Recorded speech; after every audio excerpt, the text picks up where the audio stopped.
রাজ্যের সমস্ত এসএসএ কর্মীদের আমার চ্যানেলের পক্ষ থেকে আন্তরিক শুভেচ্ছা জানিয়ে শুরু করছি আজকের এসএসএ নিউজ।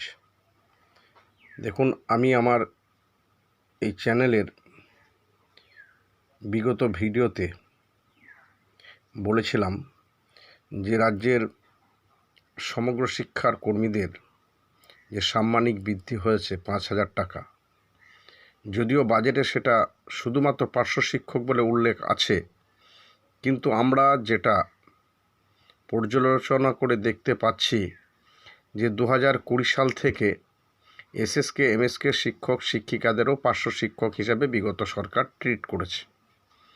রেকর্ড সেটাই বলছে। তার ফলে আমরা মোটামুটিভাবে ধরে নিয়েছিলাম যে পার্শ্ব শিক্ষকদের যে 5,000 টাকা ভাতা বৃদ্ধি হয়েছে সেটা এসএসকে এমএসকে এবং সমগ্র শিক্ষার অন্যান্য যেমন শিক্ষাবন্ধু সহ সকলেরই প্রযোজ্য হওয়ার কথা। কিন্তু আমরা সংগঠনের পক্ষ থেকে এই ধোঁয়াশা দূর করার জন্য আমাদের সংগঠনের পক্ষ থেকে ইতিমধ্যেই 2 দিন মাননীয় এসপিডির সঙ্গে সাক্ষাৎ করা হয়েছে এবং এসপিডির কথাতেও আমরা প্রথমে যেটা উপলব্ধি করেছিলাম বা এসপিডি বলেছিলেন যে আমার কাছে সরকারের পক্ষ থেকে জানতে চাওয়া হলে আমি আপনাদের সমগ্র শিক্ষা মঞ্চের দাবি অনুযায়ী সমস্ত সেক্টরের নাম পাঠিয়েছি, অর্থাৎ আপনাদেরও হয়ে যাওয়ার কথা। কিন্তু তার হয়ে যাওয়ার কথা মানে একটা ধোঁয়াশা আমরা লক্ষ্য করে দেখেছি এসপিডির কাছ থেকে। দ্বিতীয় দফায় এসপিডির সঙ্গে আলোচনা করার পরিপ্রেক্ষিতে আমাদের যেটা মনে হচ্ছে যে তিনিও একটা ধোঁয়াশার মধ্যে আছেন।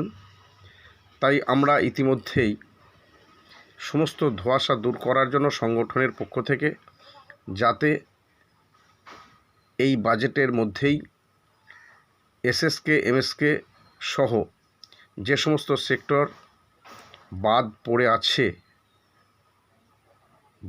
আছে বলতে একেবারেই বাদ পড়ে আছে বলছি না, সন্দেহজনকভাবে আছে, সেখানে শিক্ষাবন্ধু আছে, তো যাতে তাদের বিষয়টা অর্ডার বের হওয়ার আগে পরিষ্কার হয়ে যায় তার জন্য সব রকম প্রচেষ্টা সংগঠনের পক্ষ থেকে চালানো হচ্ছে।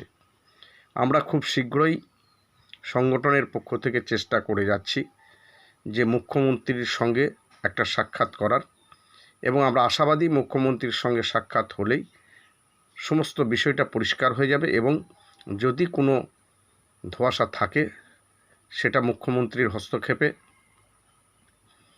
আশা করছি ধোঁয়াশা কেটে যাবে এবং সমস্ত সমগ্র শিক্ষার কর্মীদেরই এই 5,000 টাকা সাম্মানিক বৃদ্ধি আগস্ট থেকেই কার্যকরী হবে। তো সে জায়গায় দাঁড়িয়ে এখনও পর্যন্ত আমাদের সংগঠনের পক্ষ থেকে যে প্রচেষ্টা চলছে সেই প্রচেষ্টাকে রাজ্যের সমস্ত শিক্ষক শিক্ষিকাদের উদ্দেশ্যে বলবো আপনারা সহযোগিতা করবেন এই আশা রাখছি, এবং আগামী দিনে আমরা কতটা সফল হতে পারলাম না হতে পারলাম সেটাও আমি আমার এই চ্যানেলের মাধ্যমে আপনাদের জানিয়ে দেব। আমি নির্দিষ্ট ডেট কিছু বলছি না, কারণ অনেক সময় দেখা যায় নির্দিষ্ট তথ্য ফাঁস হয়ে গেলে সেখানে অনেক সময় হিতে বিপরীত হয়ে যায়।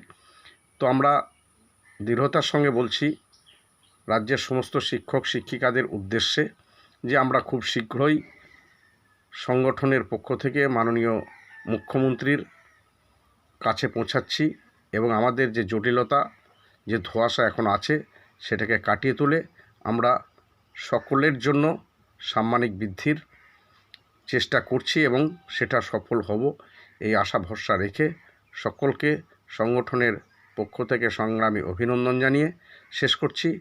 ভালো থাকবেন, সুস্থ থাকবেন, ধন্যবাদ।